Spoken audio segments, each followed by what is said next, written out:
Hello everyone and welcome back to UGC NET mentor. I hope you are doing well guys. आज की इस video में हम बात करेंगे how to prepare for December exam, best strategy to follow. कुछ tips and tricks बताऊंगा, अगर आप इनको फॉलो करेंगे तो दिसंबर वाले एग्जाम को क्रैक करने के चांसेस काफी बढ़ जाएंगे। तो चलिए स्टार्ट करते हैं और डिस्कस करते हैं। इससे पहले हम आगे बढ़ें, अभी तक आपने चैनल को सब्सक्राइब नहीं किया है सो मेक श्योर आप इस चैनल को सब्सक्राइब कर लें ताकि आपको अपकमिंग वीडियोस के सभी नोटिफिकेशन मिलते रहें। एंड इसके अलावा गाइज आप टेलीग्राम ग्रुप भी ज्वाइन कर सकते हो, उसका लिंक भी आपको इसी वीडियो के description box and comment box में देखने को मिल जाएगा। तो चलिए शुरू करते हैं। देखिए गाइज, सबसे पहला जो क्वेश्चन आता है सभी स्टूडेंट्स के माइंड में कि कितने मंथ इनफ होंगे इस एग्जाम को क्रैक करने के लिए, हाउ मेनी मंथ्स रिक्वायर्ड। या एक क्वेश्चन ये भी बहुत मैंने देखा है, स्टूडेंट्स पूछते रहते हैं कि सर डेली बेसिस पे कितने आवर्स की स्टडी करें। तो दोनों की बात करेंगे हम। देखो गाइज, अगर हम बात करें यूजीसी नेट एग्जाम की तो इसमें आप सभी को पता होगा कि पेपर 1 प्लस पेपर 2 दो पेपर होते हैं। पेपर 1 की 10 यूनिट्स होती हैं, पेपर 2 की 10 यूनिट्स होती हैं। अब इस टोटल अगर हम बात करें टोटल दोनों पेपर की मिला करके तो टोटल 20 यूनिट्स हो जाती हैं। इन 20 यूनिट्स का जो सिलेबस होता है वो काफी लेंदी बन जाता है। और सिलेबस इतना बड़ा होने के बाद अगर आप ये सोचते हो कि जब फॉर्म निकलेंगे तब पढ़ना स्टार्ट करेंगे या एग्जाम से एक महीने पहले पढ़ लेंगे, तो ऐसा नहीं पॉसिबल है कि आप इस एग्जाम को क्रैक कर पाओ। बिकॉज गाइज, सिलेबस इतना लेंदी होता है, उसको फिनिश करने में, उसको प्रॉपर तरीके से रिवीजन करने में इनफ टाइम की रिक्वायरमेंट होती है। तो एक महीने में तैयारी जो है वो अच्छे से नहीं हो पाती, इसी वजह से एग्जाम क्रैक नहीं हो पाता। कई बार बच्चे क्या करते हैं कि फॉर्म निकलते तब पढ़ना स्टार्ट करते हैं और इसी वजह से फॉर्म निकलने के बाद पढ़ना स्टार्ट करेंगे तो चांसेस जो है काफी कम हो जाते हैं एग्जाम क्रैक होने के। तो कितने मंथ यहाँ पर हमें देने चाहिए इस एग्जाम को क्रैक करने के लिए? देखो गाइस, अगर आप स्टडी कर रहे हो यूजीसी नेट के लिए तो मैं ये मान के चल रहा हूँ कि आपने ग्रेजुएशन कंप्लीट कर ली होगी और आपकी जो पोस्ट है ग्रेजुएशन है तो वो चल रही है, तो फिर आपने कंप्लीट कर ली है। तो यहाँ पर अगर हम बात करें पेपर 2 की, तो जो आपका पेपर 2 होता है वो आपका सब्जेक्ट स्पेसिफिक होता है, जो आपने ग्रेजुएशन में पढ़ा, जो आपने पोस्ट ग्रेजुएशन में पढ़ा है वहीं से क्वेश्चन बनते हैं। तो ये आपके लिए प्लस पॉइंट बन जाता है। अगर आप इसको प्रॉपर तरीके से स्टडी करोगे तो इसकी वेटेज भी ज्यादा होती है। आपको पता होगा कि पेपर 2 में टोटल 100 क्वेश्चन पूछे जाते हैं, जिसमें हर एक क्वेश्चन 2 नंबर का होता है, मतलब 200 मार्क्स की वेटेज होती है, जबकि पेपर 1 केवल 100 मार्क्स का रहता है। तो वेटेज ज्यादा होती है पेपर 2 की। तो अगर इसको तरीके से स्टडी करी जाए तो काफी अच्छा खासा पेपर 2 में स्कोर किया जा सकता है। तो अब यहाँ पे अगर हम देखें तो कितने मंथ रिक्वायर्ड होंगे पेपर 1 प्लस पेपर 2 दोनों की स्टडी करने में, तो गाइस मिनिमम जो मंथ रिक्वायर्ड होंगे मेरे अकॉर्डिंग दैट इज 4 to 5, 4 से 5 महीने आपको मिनिमम रिक्वायर्ड होंगे अगर आप इस एग्जाम को अच्छे से फर्स्ट अटेम्प्ट में ही क्रैक करना चाहते हो, अच्छे से स्टडी करके। इसके अलावा अगर हम बात करें कि डेली बेसिस पे कितने घंटे की स्टडी करनी चाहिए, तो ये भी स्टूडेंट टू स्टूडेंट वेरी करता है। बिकॉज काफी सारे स्टूडेंट जो है डिस्ट्रैक्शन को बहुत ज़्यादा फेस करते हैं। आप स्टडी करने बैठे, मोबाइल साइड में रखा हुआ है, कभी ट्विटर खोल लिया, कभी यूट्यूब खोल लिया, कभी फेसबुक खोल लिया, कुछ ना कुछ खोल स्टार्ट कर लिया आपने, ओपन कर लिया मोबाइल में, देन उसके बाद आपका टाइम वेस्ट हो जाता है। तो अगर आप इस तरह से स्टडी कर रहे हो तो फिर आपको डेली बेसिस पे 5 से 6 घंटे 8 घंटे चाहिए होंगे। लेकिन अगर आप कॉन्सेंट्रेशन के साथ स्टडी कर रहे हो, डेली बेसिस पे अगर आप 2-2 घंटे 3-3 घंटे देके भी स्टडी कर रहे हो तो उस केस में इनफ होंगे। अगर आप 4 से 5 महीने स्टडी कर रहे हो, डेली 2 से 3 घंटे स्टडी करके, तो भी आपका इनफ होगा कंप्लीट सिलेबस को खत्म करके प्रॉपर तरीके से रिवीजन करने में। तो ये जो है एक स्टैंडर्ड टाइम मैं आपको बता रहा हूँ। अगर आप इतना टाइम देते हो इस एग्जाम के लिए तो डेफिनेटली काफी हाई चांसेस होंगे कि आपका एग्जाम क्रैक हो जाएगा। इसके बाद एक क्वेश्चन और काफी सारे स्टूडेंट्स पूछते हैं कि सर हम कौन सी यूनिट से पढ़ना स्टार्ट करें, यूनिट 1 से पढ़ना स्टार्ट करें या फिर किसी अदर यूनिट से पढ़ना हमें स्टार्ट करना चाहिए, या फिर हम पहले पेपर 2 की स्टडी करें या फिर पहले पेपर 1 की स्टडी करें, या दोनों की एक साथ स्टडी करें। तो इसका सबसे सिंपल सा आंसर मैं आपको बताता हूँ कि आपको सिंपल यूनिट्स पहले कर लेनी चाहिए। मतलब जो ईजी वाली यूनिट्स हैं आप उनको पहले कवर कर लो। अब देखो मैं एग्जाम्पल लेके बताता हूँ। सपोज करो अगर आपको मैथ पसंद है तो आप मैथ वाली यूनिट हो गई, डीआई वाली यूनिट हो गई, लॉजिकल रीजनिंग की यूनिट हो गई, आप इनको पहले कर लो। और अगर आपको थ्योरी पढ़ना पसंद है, आपको थ्योरी अच्छी लगती है, तो ऐसे में आप unit 1 that is teaching aptitude हो गया, रिसर्च एप्टीट्यूड हो गया, कम्युनिकेशन हो गया, आईसीटी हो गया, है ना, इसके अलावा हायर एजुकेशन हो गया, आप इनकी स्टडी पहले कर सकते हो। तो ये आप खुद अपने आप से सोच लो कि आपको क्या अच्छा लगता है, आपको टेक्निकल चीजें अच्छी लगती हैं या आपको थियोरेटिकल चीजें अच्छी लगती हैं, देन उसके अकॉर्डिंग आप स्टडी करने बैठो। और इसका सबसे बड़ा एडवांटेज ये मिलता है स्टूडेंट्स को, अगर आप इजी यूनिट्स पहले कर लेते हो, कि आपके माइंड में एक पॉजिटिविटी आ जाती है, आपको लगता है कि काफी कुछ आपने कवर कर लिया है। देन उसके बाद आप जो टफ लगती है यूनिट आप उनको स्टार्ट करो, तो आपने काफी हद तक जो चीजें पहले कवर कर ली होंगी, तो इससे आपके मन में एक कॉन्फिडेंस आ जाएगा। देन उसके बाद आप टफ टॉपिक करोगे तो वो भी आप अच्छे से हैंडल कर पाओगे। तो ये एक एडवांटेज जो है देखने को मिलता है अगर आप इजी यूनिट्स पहले कर लेते हो। ये मेरी तरफ से सजेशन है, ये कोई हार्ड एंड फास्ट रूल नहीं है, आपको यही करना है, जो आपको बेहतर लगेगा आप वो कर सकते हो। ठीक है, चलो गाइस आगे बढ़ते हैं। अब इसके बाद बात आती है कि प्रीवियस ईयर के पेपर लगाने क्या जरूरी है और कितने साल के प्रीवियस ईयर के पेपर हमें लगाने चाहिए। तो गाइस देखो, अगर आप प्रीवियस ईयर के पेपर की प्रैक्टिस करते हो तो उससे आपको पैटर्न का पता चलता है, ट्रेंड का पता चलता है कि एनटीए किस तरह से क्वेश्चन पूछ रहा है। 2015 का पेपर देखोगे और 2023 का पेपर देखोगे तो आपको जमीन आसमान का फर्क नजर आएगा दोनों पेपर में। क्यों? क्योंकि क्वेश्चन जो है हर साल कुछ ना कुछ चेंजेस करके पूछे जाते हैं और जो ट्रेंड है उसको समझना बहुत जरूरी हो जाता है अगर आप नेशनल लेवल के एग्जाम में अपीयर करने जा रहे हो, मीन्स आप यूजीसी नेट एग्जाम में अपीयर करने जा रहे हो। तो ऐसे में गाइज मैं आपको यही सजेस्ट करूंगा कि आपको प्रीवियस ईयर के पेपर लगाने बहुत जरूरी है और आपको प्रीवियस ईयर के पेपर की प्रैक्टिस करनी चाहिए। इसके अलावा यहाँ से आपको एक आइडिया लग जाता है एवरग्रीन टॉपिक्स का कि कौन कौन से टॉपिक है जिन पे बार बार क्वेश्चन बन रहे हैं, तो ये एक आपके लिए प्लस पॉइंट हो जाता है। यहाँ से आपको ट्रेंड का पता चलता है, पैटर्न का पता चलता है, प्लस एक पॉजिटिव बात यहाँ पे एक ये हो जाती है, प्लस पॉइंट ये हो जाता है कि आपको एवरग्रीन टॉपिक का पता चल जाता है। ऐसे टॉपिक जो कि हमेशा से इंपॉर्टेंट रहे, उनके ऊपर क्वेश्चन बनते हैं बार बार और उन टॉपिक को पहचानना आपके लिए काफी ईजी हो जाता है।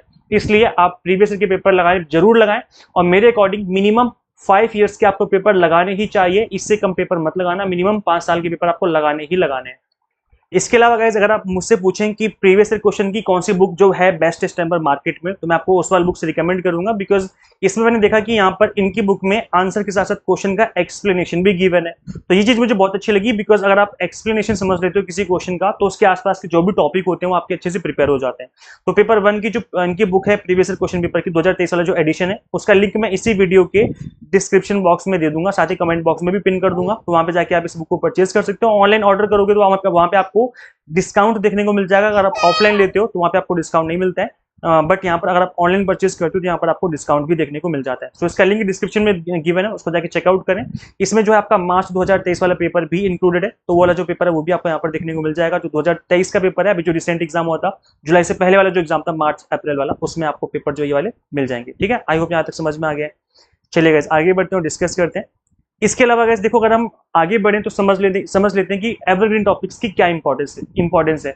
तो देखो यूजीसी नेट का जो सिलेबस है काफी लेंथी है, ऐसा मान के चलो कि पूरा का पूरा जो समुद्र है वो आपका यूजीसी नेट का सिलेबस है, लेकिन उसमें से उस पूरे समुद्र में से कुछ जो तालाब हैं, जो पॉन्ड होते हैं, जो तालाब हैं आपके, वो जो है आपके एग्जाम में पूछा जाना है। तो अगर पूरा समुद्र कवर करने बैठोगे, एक एक टॉपिक को भयंकर तरीके से पढ़ने बैठोगे, बहुत टाइम लग जाएगा। आप 1 साल की प्रिपरेशन मान के चलो, इतना ज्यादा टाइम लग जाएगा, बिकॉज टॉपिक जो है गिवन है उसको पढ़ने में और उस टॉपिक के आसपास की चीजों को कवर करने में बहुत टाइम लग जाता है। तो ऐसे में आपको ये समझना जरूरी है कि तालाब से क्वेश्चन बनेगा, उस समुद्र में से एक छोटा सा एरिया है जो आपसे पूछा जाएगा। तो ऐसे में आपको एवरग्रीन टॉपिक का समझना बहुत जरूरी है। तो एवरग्रीन टॉपिक्स को समझो डीपली, और मैंने आपको बता दिया कि वो कहाँ से पता चलेंगे, वो पता चलेंगे आपके प्रीवियस ईयर के पेपर से। जब आप उन पेपर को ऑब्जर्व करेंगे, 2-3 साल पेपर उठा के देख लो, लास्ट जो 2019, 20, 21, 22 के पेपर है, 2-3 साल के देखोगे तो वहां से आपको आइडिया लग जाएगा। तो पेपर 1 के ऑल 10 यूनिट्स के देख लो एवरग्रीन टॉपिक्स। इसके अलावा पेपर 2 के ऑल 10 यूनिट्स के एवरग्रीन टॉपिक्स को देख लो, नोट डाउन कर लो किसी कॉपी में, उन टॉपिक को काफी अच्छे से आपको कवर करना है। आप चाहो तो शॉर्ट नोट्स बना सकते हो क्विक रिवीजन करने के लिए। शॉर्ट नोट्स कैसे बनाते हैं, कोई भी टॉपिक है, जो भी उसके इंपॉर्टेंट फैक्ट है आप सिर्फ उनको नोट डाउन करेंगे, कंप्लीट टॉपिक को नहीं नोट डाउन करना, जो इंपॉर्टेंट फैक्ट है उनको नोट डाउन करना है और आगे बढ़ जाना है। इस तरीके से आप शॉर्ट नोट्स बना सकते हो, जिससे आपकी जो रिविजन है उसमें काफी हेल्प हो जाती है। अगर हम बात करें पेपर 1 की, तो इसके लिए इसके ऊपर मैंने ऑलरेडी आपके इंपॉर्टेंट टॉपिक्स की वीडियो बनाई हुई है। और इसके अलावा अगर हम बात करें कॉमर्स की या मैनेजमेंट की, तो इसके ऊपर भी मैंने इंपॉर्टेंट टॉपिक के ऊपर वीडियो बनाई हुई है। इसका इन सभी का लिंक मैं दे दूंगा इसी वीडियो के डिस्क्रिप्शन बॉक्स में भी दे दूंगा, साथ ही कमेंट बॉक्स में पिन कर दूंगा। अगर आप इन सब्जेक्ट से बिलोंग करते हो तो आपके इंपॉर्टेंट टॉपिक जो है इस वीडियो में देखने को मिल जाएंगे। इन टॉपिक्स को जरूर फॉलो करें, यहाँ से आपको एडवांटेज मिलेगा। इसके अलावा गाइस देखो, एक गेम चेंजर टॉपिक होता है जो कि आपको एग्जाम क्रैक करवाने में बहुत बड़ी हेल्प करता है, दैट इज डेटा इंटरप्रिटेशन और रीजनिंग, रीडिंग कॉम्प्रिहेंशन। तो डेटा इंटरप्रिटेशन में आपको पहले से पता है कि 5 क्वेश्चन आने 100% कंफर्म है। ऐसे रीडिंग कॉम्प्रिहेंशन में आपको सभी को पता है कि 5 क्वेश्चन आने कंफर्म है, गारंटी की 5 क्वेश्चन आएंगे ही आएंगे। तो ऐसे में गाइस अगर आपको पहले से पता है कि टोटल 10 क्वेश्चन जो यहाँ से बनने वाले हैं, तो इन टॉपिक को इस तरीके से प्रिपेयर करो कि कुछ भी आ जाए, कितना भी टफ क्वेश्चन आ जाए, आप उस क्वेश्चन का आंसर करके आओ। इस तरीके से आपको इन टॉपिक को प्रिपेयर करना है। तो देखो, मैंने अपने क्रैश कोर्स में क्या किया हुआ है, जो हमारा कोर्स है यूजीसी नेट का, मैंने डेटा इंटरप्रिटेशन का हर टाइप का क्वेश्चन करवाया हुआ है, चाहे टेबल बेस्ड क्वेश्चन हो, चाहे पाई चार्ट बेस्ड क्वेश्चन हो, चाहे आपका बार ग्राफ का क्वेश्चन हो, है ना, जितने भी तरह के क्वेश्चन हो सकते हैं उस हर तरह की क्वेश्चन की मैंने प्रैक्टिस करवाई हुई है, ताकि अगर यहाँ से क्वेश्चन बने तो आप एक भी क्वेश्चन छोड़ के ना हो। साथ ही मैंने यहाँ पर रीडिंग कॉम्प्रिहेंशन से रिलेटेड भी मैंने इस टॉपिक को भी मैंने खुद काफी सारे क्वेश्चंस की प्रैक्टिस करवाई हुई है, बताया हुआ सभी टिप्स एंड ट्रिक्स शेयर करी हुई है कोर्स में कि किस तरीके से आपको इस टॉपिक को हैंडल करना है, ताकि क्योंकि एग्जाम में काफी प्रेशर होता है और फिर आप इरिटेट हो जाते हो जब आपको आंसर नहीं मिलता, देन आप छोड़ देते हो उस क्वेश्चन को। तो बस वही गलती करते हो। आपको रीडिंग कॉम्प्रिहेंशन करने की भी कुछ टिप्स एंड ट्रिक्स होती हैं, अगर आप इनको समझ लोगे तो डेफिनेटली इस टॉपिक में भी आप अच्छा स्कोर कर जाओगे। तो ये गाइस जो है आपको यहाँ पर समझना है, और क्रैश कोर्स में मैंने इन दोनों टॉपिक को बहुत ही अच्छे से बिल्कुल बेसिक से एडवांस लेवल तक कवर करवाया हुआ है। अब आपको करना क्या है, इसके अलावा आपको रिवीजन करनी है विद इन 24 आवर्स, 24 घंटे के अंदर अंदर आपको रिवीजन करनी है। अगर रिवीजन नहीं करोगे तो आपके माइंड से चीजें निकल जाएंगी। तो रिवीजन प्रॉपर तरीके से करनी है आपको। जो भी आपने शॉर्ट नोट्स बनाए हैं उनको यूज करते हुए आप क्विक रिवीजन कर सकते हो, या आपने जो भी स्टडी करी थी पिछले लास्ट डे, उसको आप नेक्स्ट डे पढ़ने से पहले स्टार्टिंग के 10 मिनट 15 मिनट बैठ करके स्टडी कर लो, एक बार देख लो कि मैंने कल क्या स्टडी करी थी। इसको बोलते हैं हम लोग क्विक रिवीजन। तो आप डेली बेसिस पे क्विक रिवीजन करें कि आपने कल क्या स्टडी करी थी। इससे आपका जो कल वाला टॉपिक है वो अच्छे से याद रहेगा, आपको अच्छे से प्रिपेयर रहेगा। इसके अलावा गाइस देखो, अगर आप एनटीए की बात करो तो एनटीए अब ऑनलाइन एग्जाम ले रहा है, और अब जब से ऑनलाइन एग्जाम हो चुके हैं तब से अब आपको प्रैक्टिस करना बहुत जरूरी है। एमसीक्यूज के प्रैक्टिस करना हो गया, मॉक टेस्ट लगाने अब जरूरी हो गए, बिकॉज अब एग्जाम जो है ऑनलाइन हो गया है। आपको पता है स्क्रीन पे बड़े बड़े क्वेश्चन आते हैं, रीडिंग कॉम्प्रिहेंशन हो गया, चाहे डेटा इंटरप्रिटेशन हो गया, फिर एनी अदर टॉपिक, बड़े बड़े क्वेश्चन होते हैं। आपको इनको स्क्रॉल डाउन करना होता है, स्क्रीन को ऊपर नीचे करना होता है, स्क्रॉल डाउन करना होता है। तो ऐसे में आपको उनकी प्रैक्टिस करनी बहुत जरूरी है। अगर आप ये नहीं करोगे तो फिर प्रॉब्लम में फंसोगे। तो इसलिए प्रैक्टिस जितना प्रैक्टिस करोगे उतना कम है। और हमारे कोर्स में 100 मॉक टेस्ट मैंने अवेलेबल करवाए हुए हैं स्टूडेंट्स के लिए, ताकि आप अच्छे से प्रैक्टिस कर सको, आपकी प्रैक्टिस में कोई कमी ना रहे। तो प्रैक्टिस करना बहुत जरूरी है। अब गाइस, अगर आप इस एग्जाम को हमसे स्टडी करना चाहते हो इस एग्जाम के लिए, तो हम आपको एग्जाम को फर्स्ट अटेम्प्ट में क्रैक करने का कंप्लीट रोड मैप बताते हैं, कैसे क्रैक करना है। इनफैक्ट हम आपको एग्जाम टारगेट बेस्ड स्टडी करवाते हैं। हमारा जो स्टडी कराने का तरीका है वो इसलिए डिफरेंट है बाकी सभी प्लेटफॉर्म से, बिकॉज हम एनटीए क्वेश्चन आस्किंग पैटर्न चीजों को कवर करवाते हैं, प्लस कंप्लीट कंटेंट जो हमारा होता है, कंप्लीट वीडियो लेक्चर्स जो होते हैं वो हमारे इंग्लिश मीडियम हिंदी मीडियम दोनों में होते हैं। तो किसी को कोई दिक्कत नहीं आती। इसलिए paper 1 commerce management and pol science की तैयारी गाइस हम आपको यहाँ पे करवा रहे हैं। कंप्लीट 100 मॉक टेस्ट आपको मिलेंगे प्रैक्टिस करने के लिए विद इन कोर्स, जिसके लिए आप कॉलेज से कुछ भी पे नहीं करना। एंड पीडीएफ नोट्स होंगे जिनको डाउनलोड करके आप मल्टीपल टाइम रिवीजन कर सकते हो। अब यहाँ पर आप पूछेंगे सर फीस का क्या हिसाब किताब है, तो यहाँ पर अगर आप बात करें पेपर 1 की, तो पेपर 1 का जो 3 मंथ का कोर्स है वो सिर्फ और सिर्फ 2999 में अवेलेबल है, 3 मंथ का। अगर हम बात करें 6 मंथ की तो वो है 3999 में। अगर हम बात करें 12 मंथ की, पूरे 1 साल का कोर्स चाहिए आपको, तो वो अवेलेबल है 4999 में। तो बहुत ही नॉमिनल सी फीस है अगर आप कंपेयर करें बाकी अदर प्लेटफॉर्म से। तो गाइस, इन सभी कोर्सेज को ज्वाइन करने के लिए सिंपली गूगल प्ले स्टोर से आपको UGC NET mentor app install करनी है।